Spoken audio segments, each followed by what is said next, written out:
kalau jam macam ni, nama dia shock absorber untuk menyerap hentakan. Sekarang ni apa pun tak serap.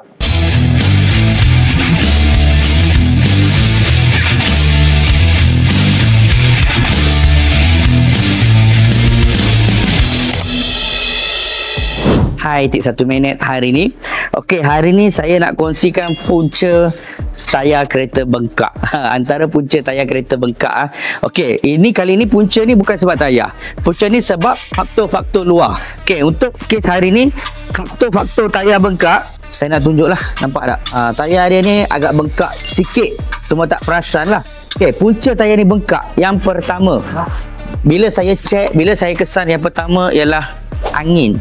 Biasa kita pump angin ni lebih kurang 30 hingga 32 PSI cukup lah. Maksimum lebih kurang 220 kPa. Tapi dia pump sampai 45. Bila dia pump sampai 45, agak-agak apa jadi kat tayar tu. Okey, satu. Nombor dua, ni punca tayar rosak, tayar bengkak. Absorber kita ni.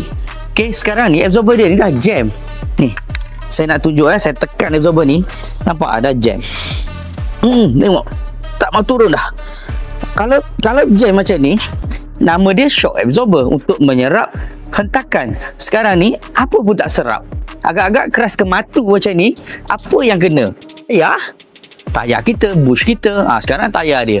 Jadi nampak tak? Kalau absorber ni keras ke mata, memang tayar kita tukarlah berapa kali pun, memang tayar tu tak lama akan rosak. Letaklah, pakailah tayar branded sekalipun, tayar paling mahal pun memang tetap akan rosak.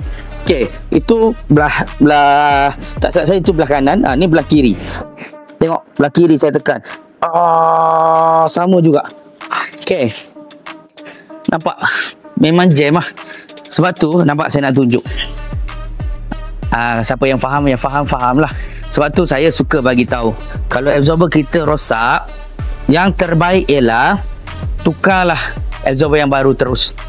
Jangan try error, buang duit nanti. Faham tak? Sebab kalau kita, macam saya tunjuk dia lah, kalau tak jadi atau merosakkan part lain, memang duit kita sia-sia lah, buang macam tu lah.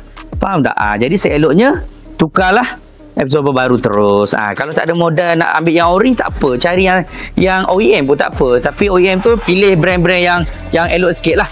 So kalau siapa ada masalah kereta, masalah bunyi, nak kami cek, boleh bawa datang ke Fizi Motorsport Sang Wipo. Sebab hari ni settle.